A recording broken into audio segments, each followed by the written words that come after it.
بسم اللہ الرحمن الرحیم وبہ نستعین الحمدللہ رب العالمین والصلاة والسلام علی سید المرسلین وعلی آلہ وصحبہ اجمعین ومن تبعہم بإحسان الی یوم الدین. اعوذ باللہ من الشیطان الرجیم. بسم اللہ الرحمن الرحیم. اللہ لا الہ الا هو الحی القیوم لا تأخذہ سنۃ ولا نوم لہ ما فی السماوات وما فی الارض من ذا الذی یشفع عندہ الا بإذنہ. حاضرین گرامی، آیت الکرسی پر، اس کے معنی اور مفہوم پر گفتگو کرتے ہوئے ہم اس کے عظیم الشان فقرہ من ذا الذی یشفع عندہ الا بإذنہ تک پہنچے تھے. میں نے یہ بات بار بار دہرائی کہ آیت الکرسی کا ہر جملہ اپنے اندر توحید کی دلیل، معنی اور مفاہیم کا ایک گہرا سمندر سمیٹے ہوئے ہے، اور اللہ تبارک و تعالیٰ کی کوئی نہ کوئی عظمت، کوئی نہ کوئی کمال، خوبی، صفت اور نام کو بیان کرتا ہے. اور یہی وہ بنیادیں ہیں جس کی وجہ سے اللہ کے رسول صلی اللہ علیہ وسلم نے اس کے بارے میں ہمیں اور آپ کو یہ بتایا کہ یہ قرآن کی تمام آیتوں میں سب سے زیادہ عظمت والی آیت ہے. ہم جس آیت پر گفتگو کر رہے ہیں توحید کی ایک اور دلیل کے طور پر کہ کوئی ایسی ذات کائنات میں ہے ہی نہیں جو اللہ کے پاس اس کی اجازت کے بغیر بات کر سکے، کسی کی سفارش کر سکے.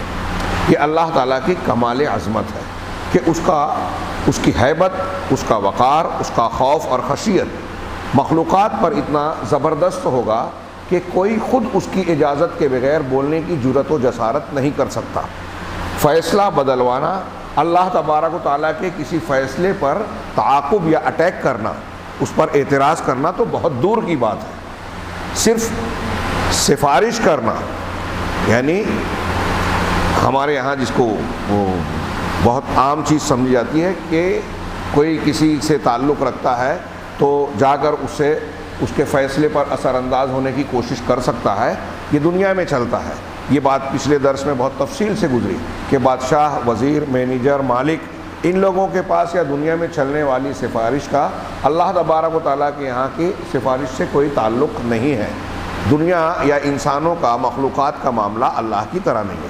اسی ضمن میں ہم جو گفتگو کر رہے تھے، انہوں نے یہ دلیل کے طور پر بات پیش کی ایک لمبی حدیث. اور صرف اگر اس ایک حدیث کو بغور پڑھا جائے، سمجھا جائے، علامہ ربیع بن ہادی نے وہی کیا کہ اس حدیث کو پیش کر کے اس کی تھوڑی تھوڑی تشریح کی.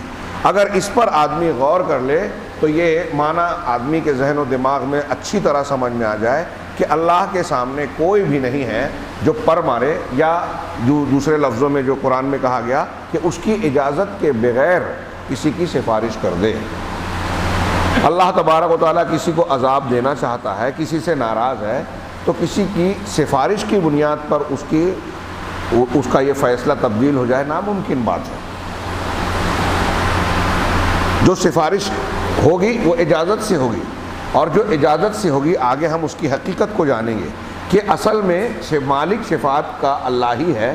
وہی کسی کو معاف کرنا چاہتا ہے اور کسی کی عزت کا اظہار کرنا چاہتا ہے، اکرام کرنا، تو کہتا ہے کہ تم اس کی سفارش کرو. یہ اجازت دے گا اللہ تعالیٰ، تب کوئی شخص بولے گا، اور جس کے لیے بولے گا اسی کے لیے سفارش کر سکے گا. اور کسی کو اجازت نہیں دے گا تو وہ بول نہیں سکے گا. جس کو اجازت دے گا بھی تو صرف ان لوگوں کے لیے دے گا جس سے راضی ہوگا، اور راضی ہوگا اہل توحید سے. یہ قرآن حدیث کی 10 دلیلوں اور لمبی چوڑی بحث کو میں نے اپنے الفاظ میں سمیٹ دیا. آگے وہ بات آ رہی ہے. یہاں ہم حدیث شفاعت کا تذکرہ کر رہے تھے، جسے انہوں نے اس دعوے کے بعد پیش کیا کہ آپ دیکھیں کہ اللہ کے رسول صلی اللہ علیہ وسلم نے میدان محشر کا کیسا نقشہ کھینچا. لوگ پریشان ہوں گے، آپس میں گفتگو کریں گے، اس کے بعد یہ کہیں گے کہ چلو آدم علیہ السلام کے پاس سب کے والد ہیں، ان سے ہم کہیں گے کہ اللہ کے پاس سفارش کریں، ہمارا حساب کتاب معاملہ کلیئر ہو جائے، صاف ہو جائے. وہاں جائیں گے، وہ معذرت کر کے نوح علیہ السلام کے پاس بھیجیں گے، نوح علیہ السلام بھیجیں گے حضرت ابراہیم کے پاس. حضرت ابراہیم، یہ باتیں ہو چکی ہیں، ان کے گفتگو کا تذکرہ ہو چکا ہے. حضرت ابراہیم علیہ السلام کے بیان میں یہ تذکرہ تھا کہ جب ان کے پاس آئیں گے تو وہ کیا کہیں گے، وَإِنِّي كُنْتُ قَدْ كَذَبْتُ وَإِنِّي قَدْ كُنْتُ قَذَبْتُ 3 کذبات، کہ تم میرے پاس آئے ہو یہ کہتے ہوئے کہ میں اللہ کا خلیل ہوں، اللہ نے مجھے خلیل بنایا، امام الانبیاء، اور کیا کیا مقام، ابو الانبیاء. آپ کے بعد ہر نبی آپ کی نسل میں ہی ہوا، لیکن میں نے 3 جھوٹ بولے تھے، ان 3 جھوٹوں کی بھی کچھ حقیقت میں نے اپنے طور سے بیان کی تھی۔ شیخ حفظہ اللہ نے بھی تھوڑی سی وضاحت کی کہ یہ 3 جھوٹ حقیقت میں جھوٹ نہیں ہیں۔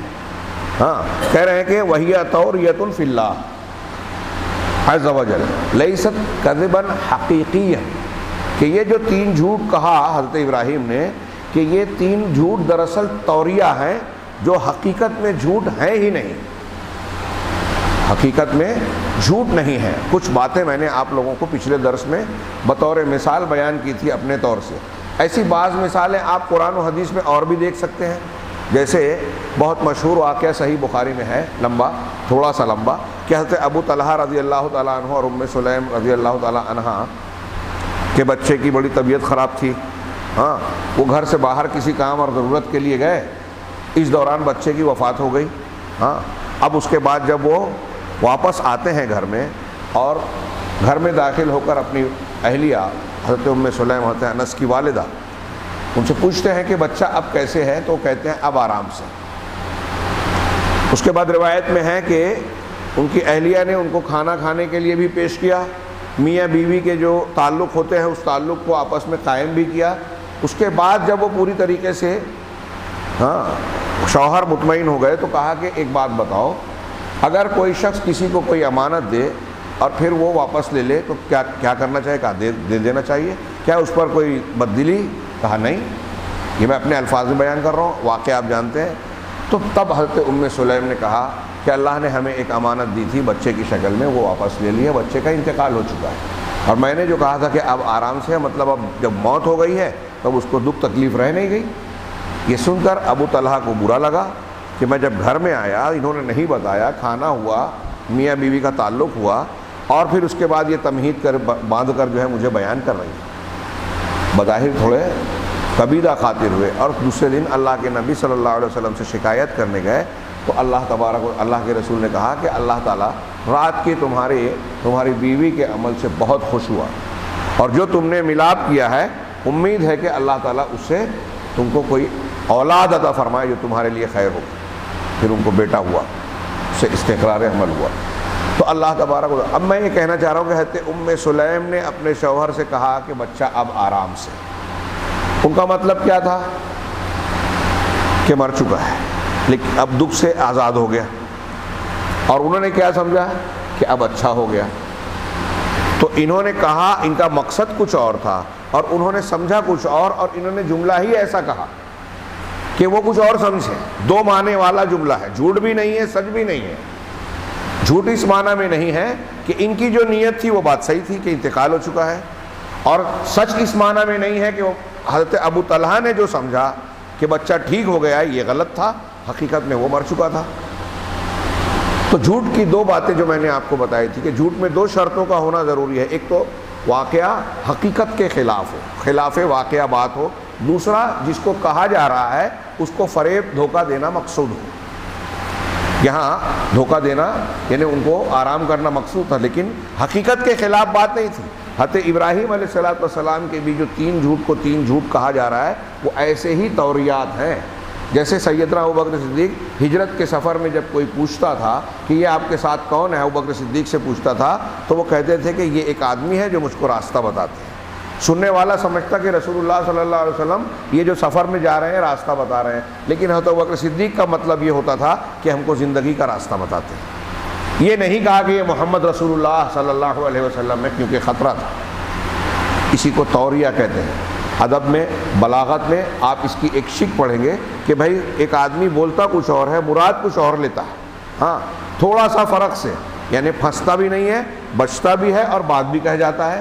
اس طریقے کا انداز ہر زبان میں اختیار کیا جاتا ہے، تو یہ حقیقی طور سے جھوٹ نہیں کہلاتا۔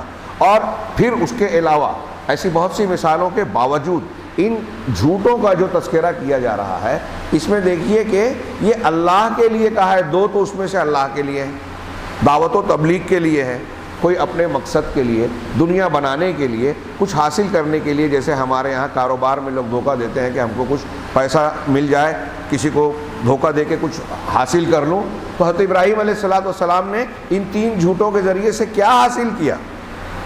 کوئی دنیا کمائی، اپنا فائدہ کیا؟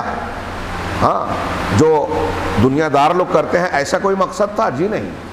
پہلا جھوٹ جو بولا تو بتوں کو توڑ کے، تو کئی آگے کہہ رہے ہیں کہ لما عزم علی تحطیم الاصنام التي اتخذوها اندادا مع اللہ، جب حضرت ابراہیم نے بتوں کو توڑنے پھوڑنے کا عزم کر لیا دل کے اندر، حضرت ابراہیم علیہ السلام نے، ہاں، جن کو ان کی قوم نے اللہ کے ساتھ معبود بنا رکھا تھا، ہاں، وَهَذَا عَمَلٌ عَظِيمٌ لَا يَلْحَقُ أَحَدٌ فِيهِ إِبْرَاهِيمَ إِلَّا مُحَمَّدٌ صلی اللہ علیہ وسلم۔ حضرت ابراہیم نے یہ جو ارادہ اور عزم کیا، یہ کیسی بات تھی؟ یہ ایسا عظیم معاملہ ہے، اتنا بڑا کام ہے، ہاں، بڑا عمل ہے، عظیم عمل ہے کہ اس معاملے میں حضرت ابراہیم علیہ السلام کی برابری جناب محمد رسول اللہ صلی اللہ علیہ وسلم کے علاوہ پوری انسانیت میں کوئی اور کر ہی نہیں سکتا۔ یہ اتنا عظیم کام ہے حضرت ابراہیم کا کارنامہ، یہ کام کسی اور نے نہ کیا، نہ جرأت ہوگی، اور اس کے اپنے پس منظر ہیں۔ ہاں، تو کہا حضرت ابراہیم کی برابری محمد علیہ السلام کے علاوہ کوئی نہیں کر سکتا جنہوں نے بتوں کو توڑا، بتوں کو نیست و نابود کیا۔ قال انی سقیم، جب حضرت ابراہیم نے یہ ارادہ کر لیا کہ میں ان کا تاللہ لأکیدن اصنامکم، یہ توڑنے سے پہلے قوم کے لوگوں سے کہا تھا کہ میں تمہارے بتوں کے تعلق سے چال چلوں گا، سورہ انبیاء میں آپ اٹھائیے۔ تو جب فلما قال انی سقیم، تو جب یہ ارادہ کر لیا اور قوم کے لوگ میلے ٹھیلے میں جانے لگے تو حضرت ابراہیم نے کہا میں بیمار ہوں۔ 3 جھوٹ میں سے ایک جھوٹ یہ ہے، اور یہ قرآن میں ہے۔ اب جو لوگ کہتے ہیں کہ اس حدیث کو رد کر دینا چاہیے اس لیے کہ اس حدیث سے ابراہیم علیہ السلام جیسے پیغمبر کی طرف جھوٹ کی نسبت ہو رہی ہے، تو میرا سوال یہ ہے کہ اس میں 3 میں سے 2، جس میں سے یہ پہلا ہے، یہ تو قرآن میں بھی ہے، تو کیا قرآن کا بھی آپ رد کر دیں گے؟ فنظر نظرۃ فی النجوم، ہاں، وقال انی سقیم، سورہ صافات کی آیت ہے قرآن مجید میں۔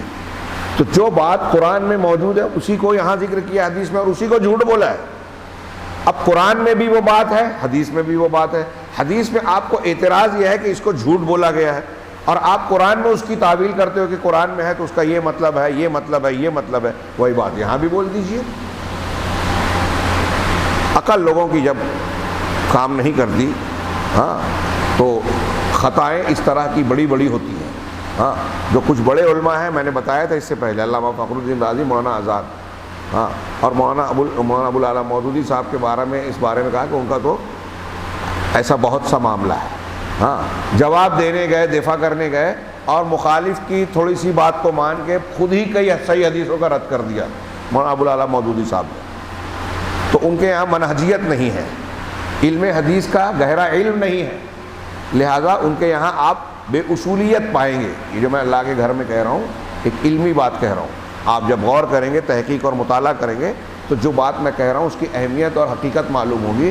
اور خاص طور سے ایسے تناظر میں جب جو لوگ حدیثوں کو رد کرتے ہیں، صحیح حدیثوں کو نشانہ بناتے ہیں، انکار حدیث کا راستہ اختیار کرتے ہیں، خاص طور سے بخاری اور امام بخاری کو نشانہ بنانے کی کوشش کرتے ہیں، ان کو مولانا ابو العلا مودودی جیسے لوگوں کی اس قسم کی تحریریں بڑی مددگار ثابت ہوتی ہیں۔ بلکہ مولانا آزاد نے بھی جو اس سلسلے میں ٹھوکر کھائی ہے اس کو بھی وہ کوشش کرتے ہیں، لیکن مولانا آزاد نے اس حدیث کو رد کرنے کے لیے جو تمہید باندھی، بخاری مسلم کا جو مقام، اہمیت اور محدثین اور امت کے ہاں جس کی قبولیت عامہ اور تلقی بالقبول اور شہرت کی بات کہی ہے، اس سے یہ پتہ چلتا ہے کہ ان کی نگاہ گہری تھی، فن پر نظر تھی، اور بخاری اور مسلم کی اہمیت اور بلندی کا احساس تھا۔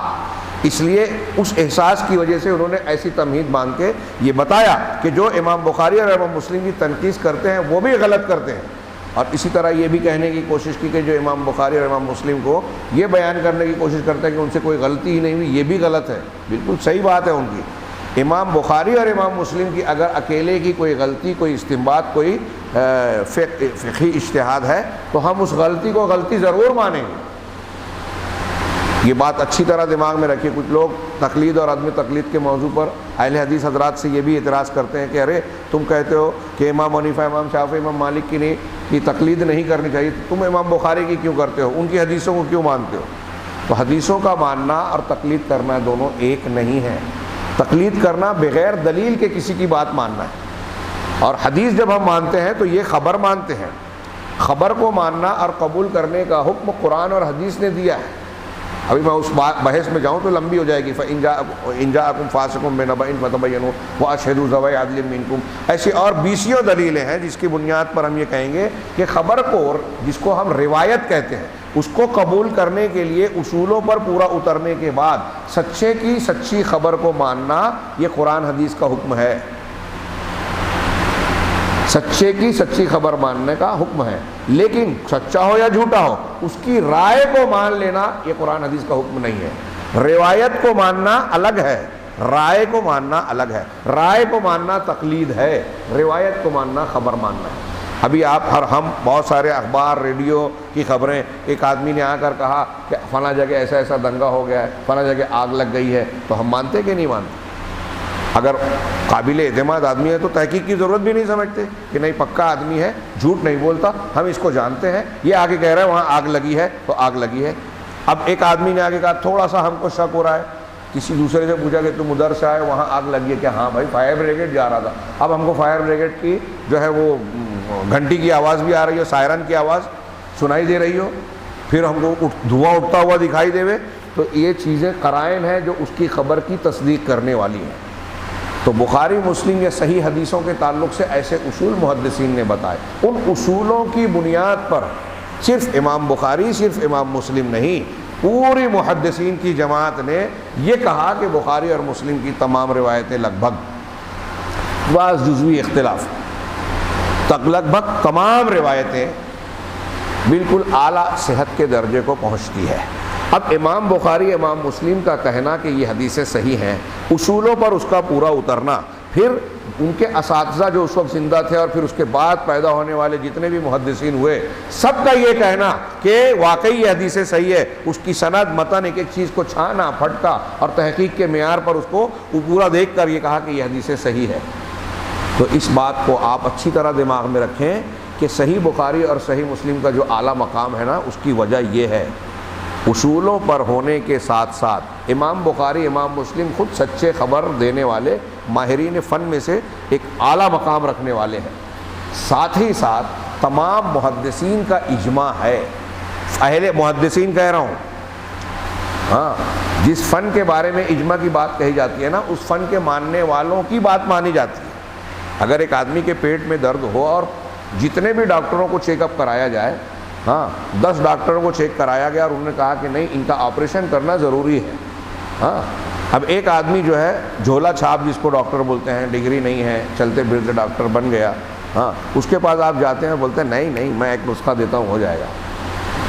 تو جو حقیقت میں ڈاکٹر نہیں ہے، منکرین حدیث ایسے ہی علامہ ہے، جھولا چھاپ ڈاکٹر، اور جو حقیقی ڈاکٹرز ہیں وہ سب کے سب کہہ رہے ہیں آپریشن ضروری ہے، اور جو نقلی ڈاکٹر ہے وہ کہہ رہا ہے کہ نہیں میں دوا دے کے ٹھیک کر دوں گا. آپ کس کی بات مانیں گے؟ دنیا میں ہر فن میں کس کا معاملہ چلتا ہے؟ کورٹ میں کیس لڑنے کے لیے وکیل کی ضرورت ہوتی ہے. آپ کسی انجینئر کے پاس جاؤ گے کہ تمہارے پاس اتنی بڑی ڈگری ہے میرا کیس لڑ لو، نہیں جاتے. یہاں آپ کا دماغ سیدھی سمپل لاجک، عقل، منطق قبول کر رہا ہے کہ اس فن کا آدمی اس فن میں نہیں چلے گا، لیکن قرآن حدیث کے فن میں جو بالکل الف بے بھی نہیں جانتا، ماہر فن ہے ہی نہیں، فن کی باریکیوں کو جانتا ہی نہیں، وہ ایک تحقیق پیش کرتا ہے اور ہمارے جاہل لوگ اس کے پیچھے دوڑنے لگتے ہیں. ارے کیا بات کہی، آپ جاہل ہیں، آپ کو پتہ ہی نہیں ہے ابھی حقائق کیا ہیں. ابھی یہی جو ثلاث کذبات والی روایت کے بارے میں نے اس سے پہلے جو مولانا آزاد کا اور یہ مولانا مودودی صاحب کا جملہ نقل کیا، سننے میں جاہل آدمی کو بہت پیارا لگے گا کہ ایک نبی کو جھوٹا مانا جائے، اس سے بہتر ہے کہ اس حدیث کے راویوں کو جھوٹا بول کے اس کو رد کر دو. بولنے میں اچھا لگتا ہے، نبی کی عزت افزائی لگتی ہے، لیکن اس ایک جملے کی وجہ سے جو حدیثوں کا قتل عام ہوگا، اصول حدیث پر جو سوالات اٹھیں گے، حدیث کی پوری عمارت جو ڈھہنے کے قریب آ جائے گی، اس کا اندازہ ان جاہلوں کو نہیں ہوتا. ان کی بات کہہ رہا ہوں. وہاں اہل علم جو ہیں، مولانا آزاد جیسے لوگ، وہ بڑے عالم کو بھی ٹھوکر لگتی ہے، اس بات میں ہم دیکھیں گے. دونوں میں فرق ہے. ایک منکر حدیث آگے کہے گا کہ بھائی ہم یہ نہیں مان رہے تو آپ ہم کو منکر حدیث کہہ رہے ہو. مولانا آزاد رد کر رہے تو ان کو منکر حدیث بولو گے کیا؟ اچھی طرح دماغ میں رکھنا، ان کے اور آپ میں فرق ہے. وہ انکار کر رہے ہیں ایک خاص نقطۂ نظر غور و فکر بخاری مسلم اور حدیث کے مقام کو ماننے جاننے کے بعد آپ انکار کر رہے ہیں حدیث کو کی حیثیت کو رد کرنے کے ساتھ۔ دونوں میں زمین آسمان کا فرق ہے۔ ایک ہی عمل اگر دو لوگ نہیں کرتے، فرض کرو ایک آدمی زکوٰۃ نہیں دے رہا ہے اور اس کے ذہن و دماغ میں یہ ہے کہ زکوٰۃ فرض ہے لیکن میں نہیں دے کے غلطی کر رہا ہوں، ایک یہ کہ سوچتا ہے نہیں دے رہا ہے لیکن اپنے آپ کو غلط دل میں مان رہا ہے۔ ایک آدمی نہیں دے رہا اور کہہ رہا ہے کہ میں نہیں دے رہا ہوں تو کوئی بات نہیں، کوئی ضروری تھوڑی ہے، میں فرض نہیں مانتا۔ دونوں میں فرق ہے کہ نہیں؟ جو کہہ رہا ہے میں نہیں مانتا وہ کافر ہو جائے گا، اور جو نہیں دے رہا ہے لیکن اس کو غلطی مان رہا ہے وہ کافر نہیں ہوگا، گنہگار مسلمان رہے گا، غلطی مان رہا ہے۔ اب وہ تھوڑی بحث کی جا سکتی ہے لیکن دونوں میں یہ زمین و آسمان کا فرق ہے گناہوں کے سلسلے میں۔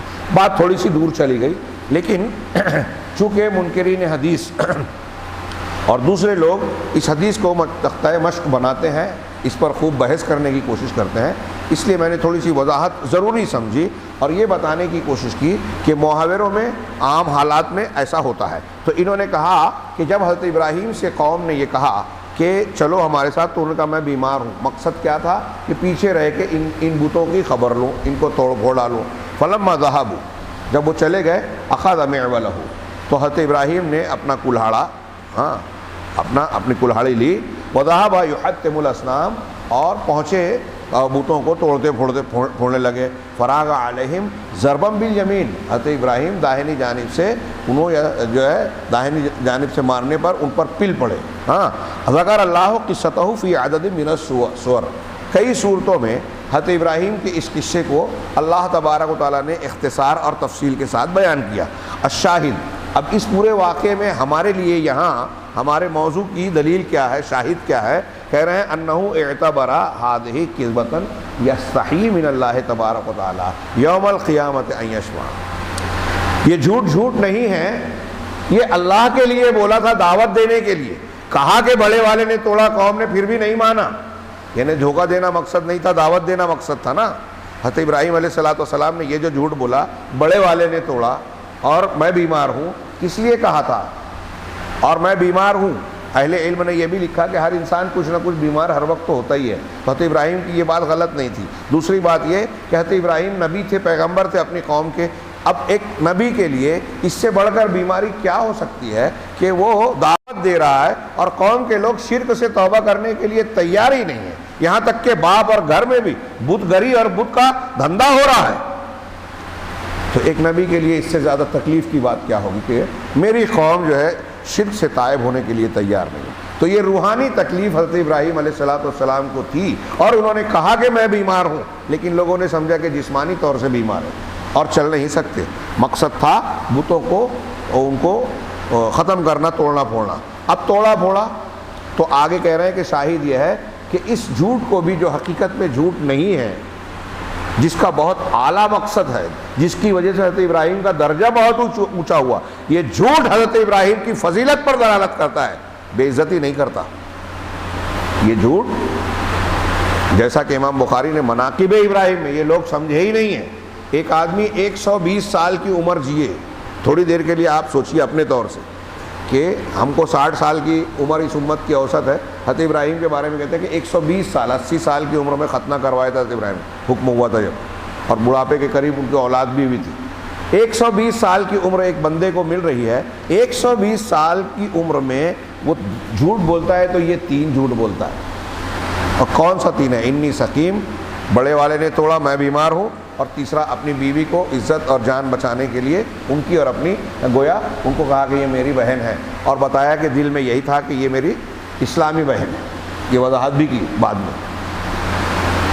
یہ جھوٹ ہے، اس میں کسی کو دھوکہ دیا ہے، 120 سال کی عمر میں یہ 3 جھوٹ بولا، تو یہ عزت والی بات ہے، عظمت والی بات ہے یا بے عزتی کی بات ہے؟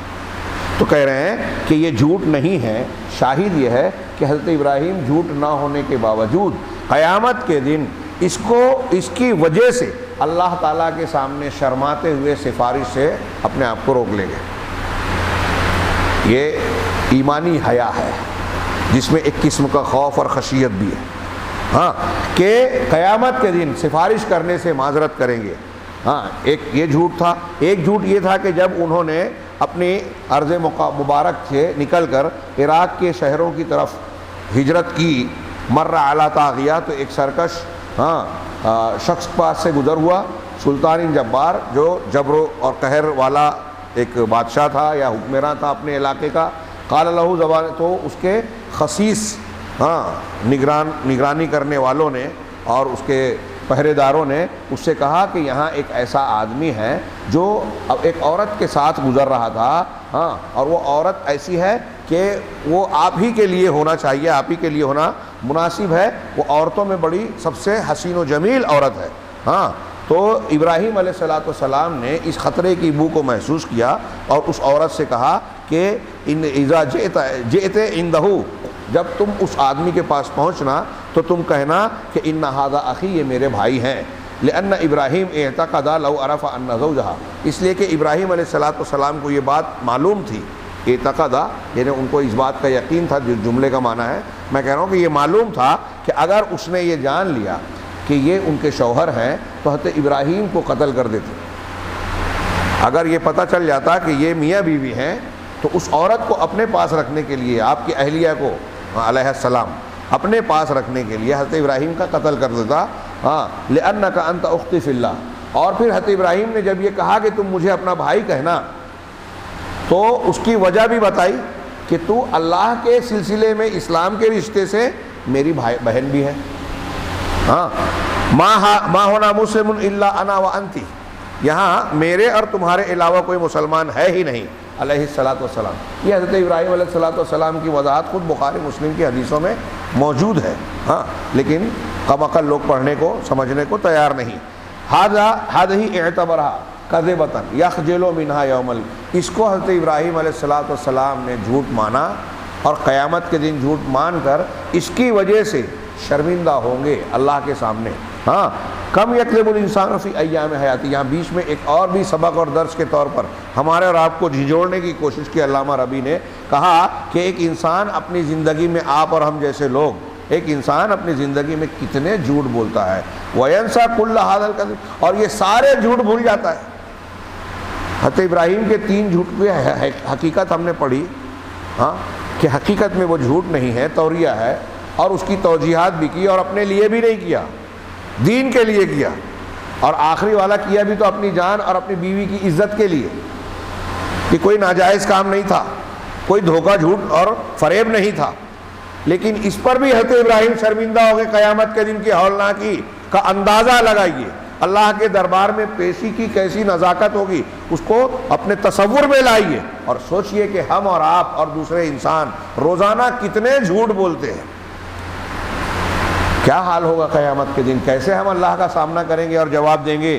کہہ رہے ہیں ہم اللہ کی پناہ میں آتے ہیں، پناہ چاہتے ہیں اس جھوٹ سے، جو کہ بہت ہی سب سے خبیث صفات میں سے ایک صفت ہے. جھوٹ کا لفظ کذب یہ بہت جامع ہے، اور اگر غور سے دیکھا جائے تو جو دنیا میں شرک سے لے کر چھوٹی چھوٹی برائیوں تک کہیں نہ کہیں آپ کو گناہ کی جو بھی شکل نظر آتی ہو، اس میں کسی نہ کسی طرح سے جھوٹ بھی نظر آئے گا اور ظلم بھی نظر آئے گا. تو آگے کہہ رہے ہیں بلکہ یہ جھوٹ جو ہے اللہ تعالیٰ کے ساتھ کفر کرنے کے ارکان میں سے ایک رکن ہے. اور حضرت ابراہیم علیہ السلام نے ایسا جھوٹ بولا نہیں تھا، بلکہ یہ تو توریہ تھا اور سب کے سب اللہ تبارک و تعالیٰ کے بارے میں تھا، دین کی خاطر تھا، جائز مقصد کے تحت تھا. اس کے باوجود اسے پیش کر کے حضرت ابراہیم علیہ السلام معذرت کریں گے کہ میں نہیں کر سکتا. اب حضرت ابراہیم جیسا انسان ایسی بنیاد، اس بنیاد پر قیامت کو کہے گا نفسی نفسی نفسی، جاؤ موسیٰ کے پاس، میں نے 3 جھوٹ بولا تھا، میں نے ایسا کیا تھا. تو اب سوچئے حضرت ابراہیم علیہ السلام سے کے مقابلے میں بزرگان دین، اولیاء اور صالحین کی کیا حیثیت ہے. کیا ان کو آپ بولیں گے اور قیامت کے دن آپ کی وہ سفارش کر کے، اگر اللہ تعالیٰ آپ سے ناراض ہو، ہم سے ناراض ہو، اللہ ہمیں محفوظ رکھے اپنی ناراضگی سے، اپنے عذاب سے محفوظ رکھے. اگر اللہ تعالیٰ کسی بندے سے ناراض ہو، عذاب میں اور جہنم میں ڈالنے کا فیصلہ کر لے، تو کیا کوئی نبی پیغمبر جن کا یہ حال ہے وہ اللہ کو بولیں گے نہیں اس کو ایسا مت ڈال؟ کر سکتا ہے؟ دنیا میں اللہ کے فیصلے کو کوئی بدلوانے کی قوت رکھتا ہے کہ فلاں کو اولاد نہیں دی، اللہ تو دے، دینا پڑے گا، مان لے میری بات. اور اللہ دینا نہیں چاہتا تھا لیکن اب اس کے بولنے سے اپنا ارادہ فیصلہ بدل دے گا، اپنی تقدیر کے فیصلے کو تبدیل کر دے گا. کیا کوئی ایسا مانتا ہے؟ اگر کوئی ایسا مانتا ہے تو اللہ کو نہیں مانتا، اللہ کو نہیں پہچانتا، اللہ تبارک و تعالیٰ کی قدر اور منزلت، کبریائی نہیں جانتا، اس کی کمال عظمت کو نہیں جانتا. من ذا الذی یشفع عندہ الا، کوئی ایسا ہے ہی نہیں جو اللہ کے جناب میں، اس کے دربار میں اس کی اجازت کے بغیر منہ کھولے کسی کی سفارش کرے. اب حضرت ابراہیم جیسا شخص کہے گا اذهبوا الی غیری، میرے علاوہ کسی اور کے پاس جاؤ. اذهبوا الی موسیٰ، موسیٰ علیہ السلام کے پاس جاؤ. فیأتون موسیٰ، وہ موسیٰ کے پاس آئیں گے. فیقول، کہیں گے یا موسیٰ انت رسول اللہ فضلک اللہ برسالتہ وبکلامہ علی الناس، اللہ تعالیٰ نے آپ کو جو فضیلت بخشی ہے اپنی رسالت کے ذریعے سے، اپنے کلام کے ذریعے سے، لوگوں کے مقابلے میں آپ کو یہ فضیلت دی کہ آپ کو رسالت سے نوازا، عام لوگ نہیں ہیں، اور آپ کو کلام کے شرف سے نوازا، آپ کلیم اللہ ہیں. حضرت موسیٰ کے ساتھ اللہ کے کلیم ہونے میں اللہ کے رسول شامل ہے. معراج میں آپ نے بات کی تھی. حضرت ابراہیم کو خصوصیت حاصل ہے خلیل ہونے کی، خلیل الرحمن، خلیل اللہ. یہ اس خصوصیت میں حضرت ابراہیم کے ساتھ اللہ کے نبی محمد رسول اللہ صلی اللہ علیہ وسلم شامل ہے. تو یہاں اسی فضیلت کا ذکر کرتے ہوئے لوگ کہیں گے حضرت موسیٰ سے کہ آپ رسول ہیں، اولو العزم رسول. میں نے یہ کہا تھا کہ دیکھیے میدان محشر میں جن لوگوں کے پاس جا رہے ہیں وہ ایسی شخصیات ہیں جن کا درجہ رسولوں میں بھی اونچا ہے، اولو العزم رسول. حضرت آدم کے بعد نوح علیہ السلام، پھر ابراہیم علیہ السلام، اور اب موسیٰ علیہ السلام. ان کے پاس آئیں گے، آپ کو رسول بنایا، لوگوں پہ فضیلت دی، آپ کو کلیم بنایا، کلیم اللہ ہیں آپ. ہاں، اشفع لنا الی ربک، آپ پر اپنے رب کے پاس ہمارے لیے سفارش کیجئے. اللہ تعالیٰ الی ما نحن فی، کیا دیکھتے نہیں کہ ہم کس حالت کو پہنچ گئے ہیں، کیسی پریشانی میں مبتلا ہیں. فیقول، سیدنا موسیٰ علیہ السلام کہیں گے ان ربی قد غضب اليوم غضبا، میرا پروردگار آج ایسا زبردست غصہ ہے، بھیانک ناراض ہے کہ لم یغضب قبلہ مثلہ، اس جیسا ماضی میں پہلے کبھی ناراض نہیں ہوا اور مستقبل میں بھی کبھی ایسا ناراض نہیں ہوگا. وَلَن يَغْضَبَ بَعْدَهُ مِثْلَهُ وَإِنِّي قَدْ قَتَلْتُ نَفْسًا لَمْ أُؤْمَرْ بِقَتْلِهَا، میں نے ایک ایسی جان کو مار دیا، قتل کر دیا تھا جس کے قتل کرنے کا مجھے حکم نہیں تھا. ہاں، آپ قرآن مجید میں اس واقعے کا تذکرہ سورہ قصص میں ہے.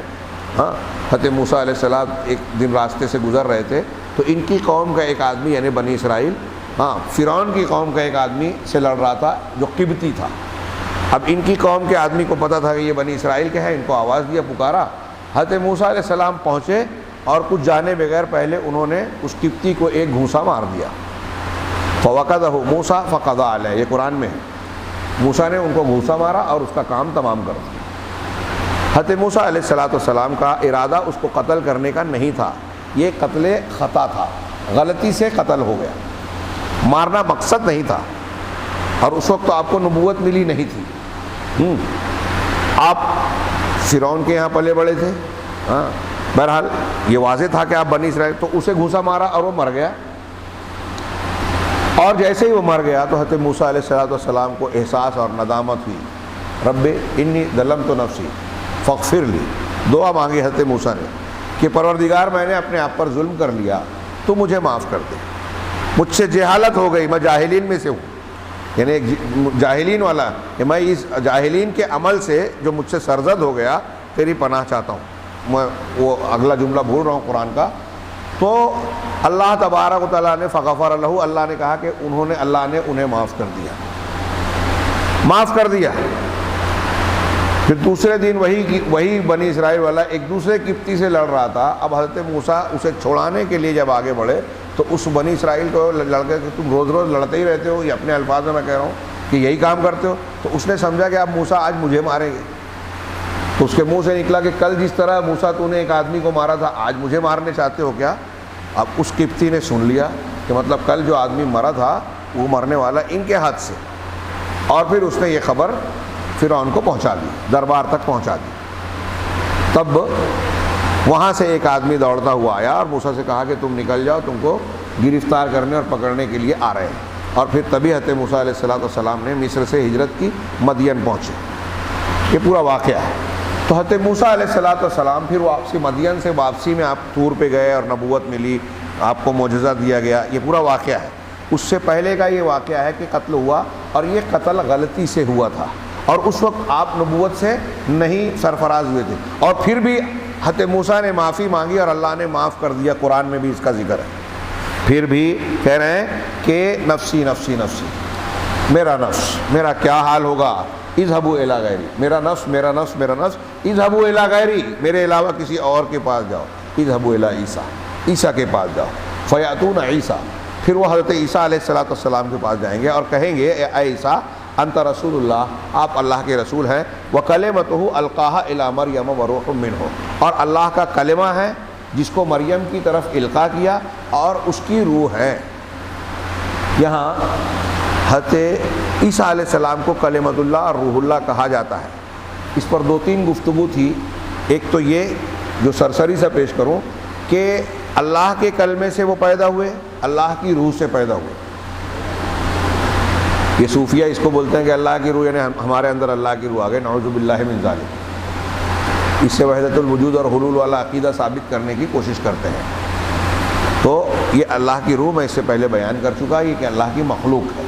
دوسری بات کہ ہم بھی اللہ کے کلمہ کن سے پیدا ہوئے، ہمارے اندر بھی جو روح ہے وہ اللہ کی دی ہوئی، اللہ کی ہی روح ہے، دی ہوئی، پیدا کی ہوئی، اللہ کے ذات سے نکلی ہوئی نہیں، جیسا کہ صوفی لوگ بولتے ہیں، بہت بڑی گمراہی ہے وہ۔ ہاں، تو وہ روح بھی ہمارے، تو پھر حضرت عیسیٰ کی خصوصیت کیوں ہے؟ ہاں، بس اتنی بات اختصار کے ساتھ کہ چونکہ حضرت عیسیٰ علیہ السلام کی ولادت عام معمول سے ہٹ کر بغیر باپ کے ہوئی، اس لیے ان کو اس خصوصی نام سے پکارا گیا، ورنہ ماں باپ کے ملاپ سے ہم آپ سارے انسان پیدا ہوتے ہیں، اور جو پیدا ہوتے ہیں وہ بھی اللہ کی دی ہوئی روح سے پیدا ہوتے ہیں۔ فرشتہ ہی آ کے اس روح کو اللہ کی طرف سے اللہ کے حکم سے ڈالتا ہے، اور اللہ کے حکم اور کلمے سے ہی اس کی پیدائش ہوتی ہے۔ تو ہم سب اس اعتبار سے اللہ کا کلمہ اور اللہ کی روح سے ہی ہیں، لیکن حضرت عیسیٰ علیہ السلام کو یہ خصوصیت تھی کہ بغیر باپ کے پیدا ہوئے، اس لیے یہ نام ان کو دیا گیا، ان کی خصوصیت ظاہر کرنے کے لیے، اور اللہ نے واقعی ان کو یہ مقام ایک نشانی بنا کر ان کو پیدا کیا۔ ہاں، حضرت مریم اور حضرت عیسیٰ علیہ السلام کو قرآن میں کئی مقامات پر اللہ کی نشانی کہا گیا ہے، تو لوگوں کے لیے نشانی کے طور پر کہ دیکھیے یہ اللہ کی قدرت سے کوئی بعید نہیں ہے۔ تو آپ اللہ کا کلمہ اور اس کی روح ہیں جس کو اللہ نے مریم کی طرف القاء کیا۔ وَكَلَّمْتَ النَّاسَ فِي الْمَهْدِ صَبِيًّا، اور اللہ نے آپ کو ایک خصوصیت یہ بھی عطا فرمائی کہ آپ نے مہد میں، گود میں، بچپن میں شیر خواری کی حالت میں لوگوں سے بات کی، اشفع لنا، آپ ہم سے سفارش کیجئے، ہمارے لیے سفارش کیجئے، اللہ تری الی ما نحن فیہ، کیا دیکھتے نہیں کہ ہم کس حالت کو پہنچ چکے ہیں۔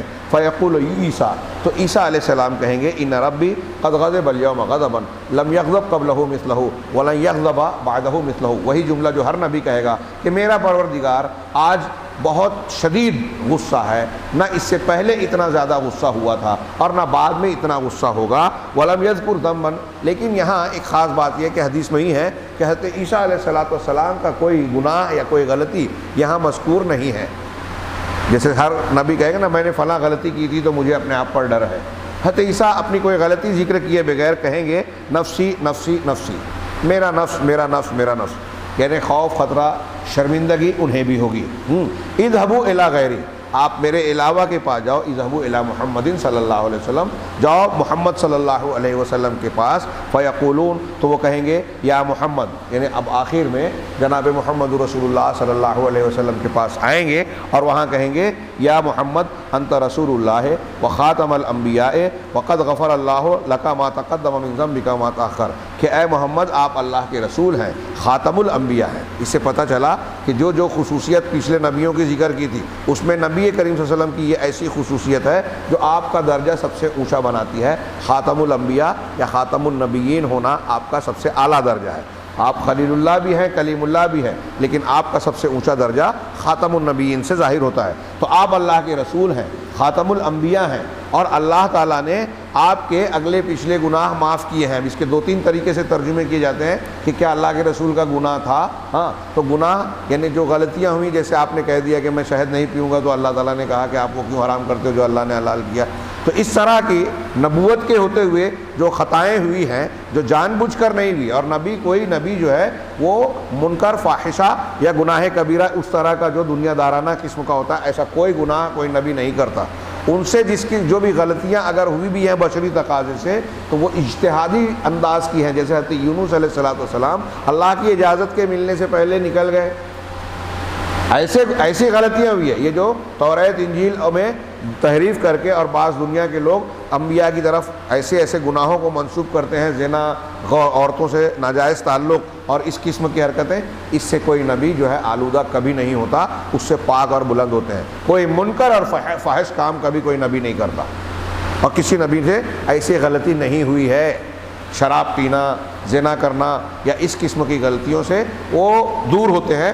ان کی جو غلطیاں ہوئی ہیں وہ دین کے معاملے میں یا کچھ امور کے معاملے میں اجتہادی انداز کی غلطیاں ہیں، جیسے کہ میں نے ابھی بتایا شہد کی بو آ رہی ہے، جب کہا تو کہا ٹھیک ہے اب میں آج سے نہیں پیوں گا۔ آپ نے یہ بھی نہیں کہا تھا کہ حرام ہے، لیکن ایک نبی کوئی چیز کھانا پینا چھوڑ دے تو امت کے لوگ یہی سمجھیں گے کہ وہ حرام ہے، اس لیے اللہ نے قرآن کی آیت اتاری، یا ایھا النبی لما تحرم ما احل اللہ لک، اے نبی اس چیز کو آپ حرام کیوں قرار دیتے ہیں جس کو اللہ نے حلال کیا۔ بہرحال ہم یہ سادہ سا ترجمہ کر رہے ہیں، اور اس ترجمے پر بریلوی حضرات گستاخی مانتے ہیں، ہاں اس لیے یہ ترجمہ کرتے ہیں۔ جو قرآن میں بھی یہ جملہ سورہ فتح میں ہے تو کہتے ہیں کہ تاکہ آپ کے ذریعے اللہ اگلے اور پچھلے لوگوں کا گناہ معاف کر دے۔ یہ ترجمہ کرتے ہیں احمد رضا صاحب یا ان کے جو ماننے والے لوگ، ہاں کہ لیغفر لک ما تقدم من ذنبک وما تأخر، جو اللہ نے کہا ہے آپ کے ذریعے سے اگلے اور پچھلے۔ اب یہاں کیا ترجمہ کریں گے؟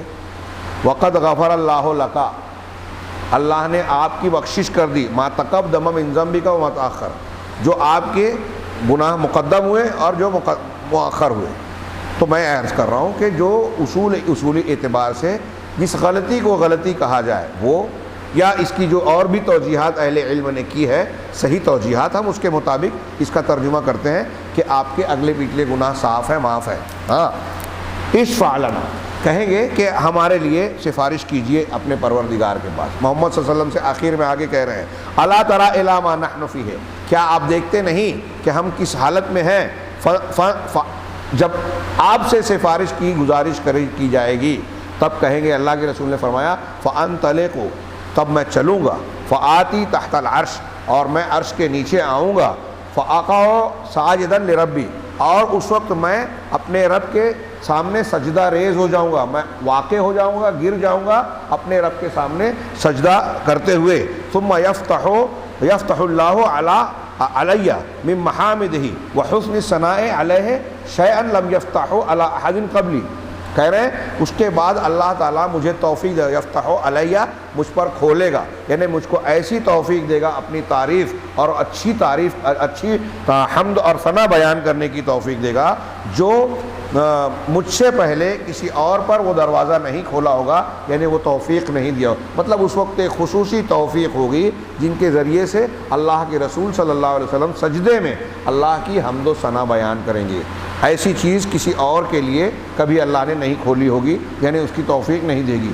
ثم یقال، اب اللہ کے رسول، اب دیکھیے غور کیجئے، لوگوں نے آگے کہا کہ سفارش کیجئے، اللہ کے رسول عرش کے پاس جا کے نیچے جا رہے ہیں، ہاں سفارش نہیں کر رہے ہیں، ابھی سجدے میں چلے گئے۔ اب سجدے میں جانے کے بعد حمد و ثنا اللہ کی تعریف کیے جا رہے ہیں، جو اللہ اس وقت توفیق دے گا جو اس سے پہلے کسی کو نہیں دیا۔ اب تعریف کر رہے ہیں، اللہ سے کچھ کہہ نہیں رہے ہیں، مانگ نہیں رہے ہیں، ابھی سفارش اور شفاعت بھی نہیں کر رہے ہیں۔ اب کہا جائے گا یا محمد ارفع راسک، اے محمد سر اٹھائیے، اپنا سر اٹھائیے، ہاں سل تعطا، مانگیے آپ کو دیا جائے گا، واشفع تشفع، سفارش کیجئے آپ کی شفاعت کو قبول کیا جائے گا۔ یہ دیکھیے، مانگیے دیا جائے گا، آپ سر اٹھائیے، کون کہہ رہا ہے؟ بہت اچھی طرح، یہ چھوٹی موٹی بات نہیں ہے، یہ اس ہماری بحث کی ایک سمجھ لیجئے کہ بہت بڑا ستون اور بنیاد ہے یہ جملہ۔ لوگ ہمارے ہاں کہتے ہیں نا کہ محمد رسول اللہ کے بارے میں تو قیامت کے دن خود قرآن و حدیث میں کہ سفارش کریں گے قیامت کے دن۔ کون سی سفارش کریں گے، کب کریں گے، کیسے کریں گے، کن کے لیے کریں گے، یہ سب اہم سوال ہے۔ کریں گے کب؟ جب اللہ اجازت دے گا۔ سر اٹھائیے، مانگیے دیا جائے گا، سفارش کیجیے۔ اور یہ جو لوگ جا کے جس سفارش کے لیے درخواست کریں گے وہ کون سی سفارش ہوگی؟ یہ پوری کائنات کے لیے، جس میں سارے انبیاء کی ساری امتیں، امت محمدیہ کے ساتھ ساتھ پچھلے اور پچھلے لوگ بھی، اگلے تو آخر تک تو امت محمدیہ ہوگی، پوری امت محمدیہ کے ساتھ پچھلے لوگ بھی شامل ہوں گے، جن کے لیے اللہ کے رسول کی یہ سفارش ہوگی حساب و کتاب والی۔ یہ حساب و کتاب کے لیے سفارش ہوگی، یہ بخشش اور معافی کے لیے نہیں ہوگی۔ لیکن آگے اسی روایت میں کچھ لوگوں نے آگے پھر تذکرہ کیا ہے کہ پھر بعد میں اللہ کے رسول اپنی امت کے گنہگار لوگوں کے لیے بھی سفارش کریں گے اجازت ملنے کے بعد۔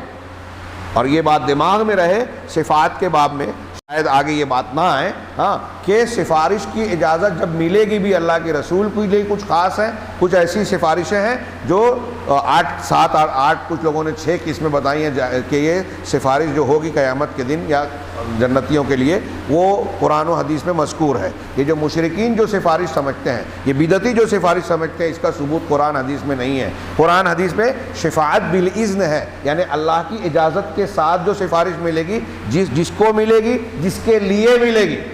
مشرک کے لیے یہ بات قرآن حدیث کی کئی دلیلوں سے ثابت ہے کہ جس شخص نے شرک کیا ہوگا اس کے لیے سفارش کی اجازت نہیں ملے گی۔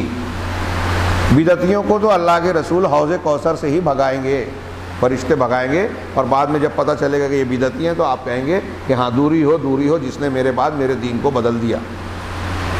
تو مشرک کے لیے اجازت نہیں ملے گی۔ اس کی کئی دلیلیں ہیں، فی الحال موقع نہیں ہے۔ کہا اب یہ آگے پوری روایت کر دوں اس وقت، فَأَرْفَعُ رَأْسِي، تب میں سر اٹھاؤں گا۔ جب کہا جائے گا اے محمد سر اٹھائیے، مانگیے، دیا جائے گا، سفارش کیجئے، قبول کی جائے گی، تو میں اپنا سر اٹھاؤں گا اور کہوں گا امتی یا رب، امتی یا رب، اے پروردگار میری امت، اے پروردگار میری امت، میری امت اے پروردگار۔ اللہ کے رسول کو اپنی امت کی کتنی فکر ہے، دنیا میں بھی امتی امتی امتی، یہاں ہر شخص میں بولتا ہے دنیا میں۔ قیامت کے دن اب دیکھیے اسی حدیث کی روشنی میں اللہ کے رسول صلی اللہ علیہ وسلم کے مقام کو بھی ظاہر کرنے والی بات ہے، اور رسول اللہ صلی اللہ علیہ وسلم کی اپنی امت اور آپ سے اور ہم سے محبت اور فکر کا بھی اظہار ہوتا ہے۔ اس رسول سے کیسی محبت ہونی چاہیے ہماری کہ دیگر انبیاء، یہ ان کی بے عزتی نہیں ہے، اللہ کے خوف اور اس کی حیا کی بنیاد پر ان کے پاس جب جائیں گے تو ہر نبی کیا کہے گا؟ نفسی نفسی نفسی، میرا نفس میرا نفس میرا نفس، میری جان میری جان میری جان، اور اللہ کے رسول کہیں گے میری امت میری امت میری امت۔ آپ اپنی بجائے اپنی امت کی بات کہیں گے، کتنی بڑی بات ہے، غور کیجئے۔ اللہ کے رسول کہیں گے امتی یا رب امتی یا رب، فیقال یا محمد۔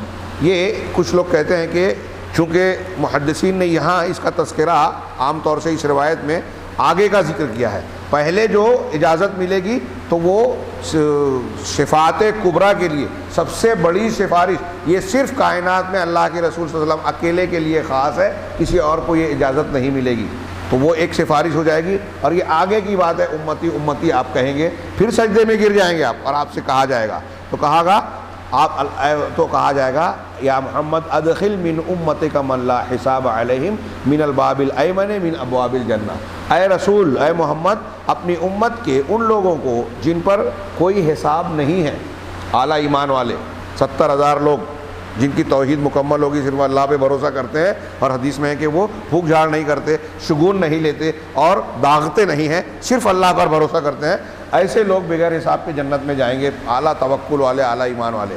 تو جن پر حساب نہیں ہے تو ان کو جنت کے داہنے دروازے سے، جنت کے دروازوں میں سے داہنے دروازے سے جنت میں داخل کر دے۔